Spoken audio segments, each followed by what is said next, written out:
Taigi, kol laukiu pokalbio su savo partnerė, tokia yra mintis, idėja, su kuo dažnai susiduriu per šiuos metus čiogan ar ne ir 8 metus praeitoj kompanijoj. Žmonės susivilioja tą uždarbio galimybę tinkliniai rinkodaroj. Viskas tvarkoj. Ateina čia ir jeigu iškart nesigauna rezultatas, iškart neuždirba, iškart klientų begalės neturi, žmonės jų neieško, nesikreipia į juos, pas jų ūpas mažėja, ar ne? Motyvacija veikti, daryti, toliau kūrybiškai plėstis, ieškoti sprendimų, įgauti įgūdžių, mokytis, toliau tęsti tai, ką pradėjai, su tuo entuziazmu, jau nebeturi tos ugnies. Kodėl?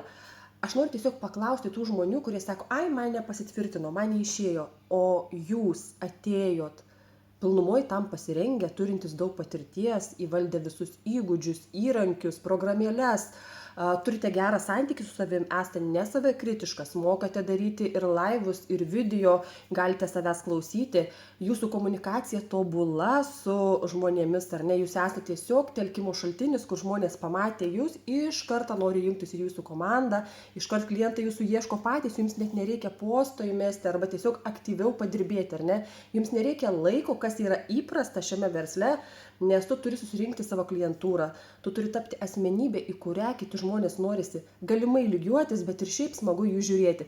Taigi, pirmiausia, tai yra darbas su savimi, tai yra tokia pat mokykla kaip universitetas, tik čia mes atliekame praktikoje užduotis, ar ne, mes mokinamės ir pritaikome tai praktikoje. Ir tuo pačiu mes augame savo ribas išplėsdami galimybių. Kai sako kiti žmonės, kad aš negaliu, tai va čia atėję pradirbėję su savimi ir tuo pačiu su pagalba rėmėjo ir pamatė, kaip kiti tokie pat žmonės atėję čia, ar ne, visi pradedam nuo to pačio startinio, kuo tampa visame tame procese.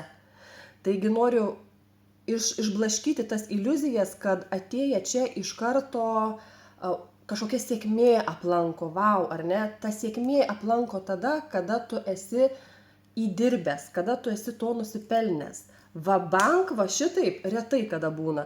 Taigi reikia išmokti mėgautis ne tik tai gautų rezultatų, bet pačiu procesu.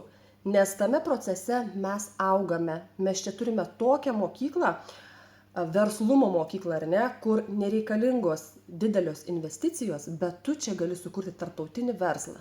Tu čia gali tapti puikiu pardavėju, puikiu vadybininku, puikiu organizatorium, ar ne, puikiu komunikacijos ir viešųjų ryšių specialistų.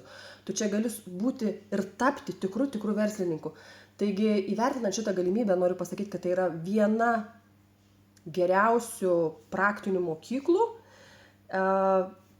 ir darbas su savim ir tuo pačiu rezultatai ateina tada, kada tu jau turi šitą iš savęs, ar ne, idėjas. Ne taip, kad už nieką tau čia viskas byra.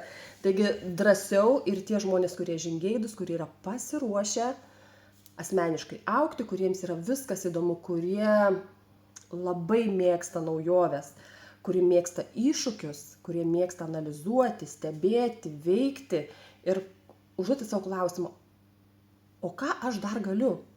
O kaip man dar pasiekti savo tikslą? Kokių įgūdžių man reikia? Kokių savybių charakterio man reikia? Ir visą tai šioje veikloje mes įgyjame. Taigi tiek, o dabar lekiu į skambutį su savo partnere ir taip, aš mėgaujuosi tuo, ką darau.